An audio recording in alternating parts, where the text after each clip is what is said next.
عمران خان کے جو آخری جو انہوں نے بات کہہ کہ میری بہن کو بھیجا تھا، انہوں نے کہا تھا اب وقت آ گیا، کیا کہا تھا کہ ذہنی طور پہ ساری قوم تیار ہو جائے. سمجھا بولو. ہاں انہوں نے کہا کہ اب میں اپنی قوم کو پیغام دیتا ہوں کہ اپنے آپ کو ذہنی طور پہ تیار کر لے کہ اب وقت ہے یا اپنے آپ کو آزادی یا موت. یعنی یہ اپنے آپ کو پہلے خود قوم اپنے آپ کو تیار کرے کہ آگے اب اور کوئی چوائس نہیں رہے گی. اور اب نظر آ رہا ہے، اب کل تو ہمیں ایکچولی وہ تصویر نظر آئی ہے کہ اب کوئی چوائس نہیں ہے.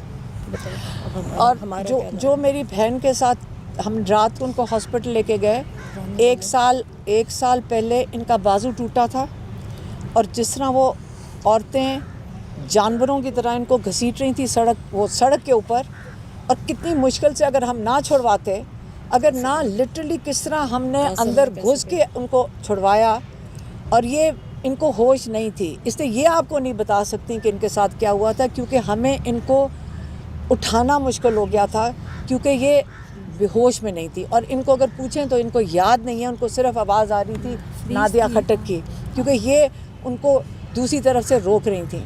تو اس لیے یہ کہتی ہیں مجھے یاد کچھ نہیں ہے. لیکن یہ اتنی ہمت سے، ان کا بیٹا 10 سال کی قید میں ہے، ان کا بھائی قید میں ہے، لیکن یہ جتنی ہمت کر کے کل جب یہ ہنس رہی تھی، میں ان کو کہہ رہی تھی کہتی تو کوئی بات نہیں اگر ہو گیا. میں ان کی ہمت کو میں دیکھتی ہوں اور اپنے بھائی کی ہمت کو دیکھتی ہوں. ہم نے اگر عمران خان نے کہہ دیا ہے کہ لبرٹی یا ڈیتھ، آزادی یا موت، تو آج ہماری بہنوں کو دیکھ لیں. آج ہم کہیں گے، ہم اپنے ملک کی آزادی کے لیے پاکستانی ہونے کے ناطے، جو یہاں سارا دن آپ کہتے ہیں جی یہ چیئرمین بننا چاہتے ہیں، کچھ بھی نہیں ہمیں چاہیے. ہم اڈیالہ جیل میں اکیلے بیٹھنے کو تیار ہیں. ہم تو ساروں کو روک رہے تھے کہ اب ہم ان کی منتیں کر رہے تھے سارے یہاں سے چلے جاؤ. ہم یہ صحافی جو یہاں ہمارے جو جرنلسٹ ہیں، ان کو کہتے ہیں یہاں سے بھاگ جاؤ، تمہارے فون لے لیں گے. تو اس لیے ہم یہ کہہ رہے ہیں کہ ہم اکیلے بیٹھیں گے اڈیالہ کے باہر، اپنے بھائی کو اکیلا نہیں چھوڑیں گے. ہم اپنے بھائی کو اکیلا نہیں چھوڑیں گے. مار دو گے ہم مرنے کو تیار ہیں، لیکن ہم اپنے بھائی کے لیے بیٹھیں گے باہر. یہ جو انہوں نے کہا ہے، نہ ہمیں غلامی قبول ہے اس ملک میں. یہ ہمارا ملک ہے، یہ آکوپائڈ پاکستان نہیں ہے. یہ ہمارا ملک ہے، ہمارا حق ہے اس کے اوپر، ہر پاکستانی کا حق ہے اس کے اوپر.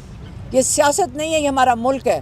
یہاں ظلم ہوگا ہم اس کے خلاف کھڑے ہوں گے، ہم بولیں گے، اور ہم جو ظلم کرے گا اس کا بھی نام لیں گے.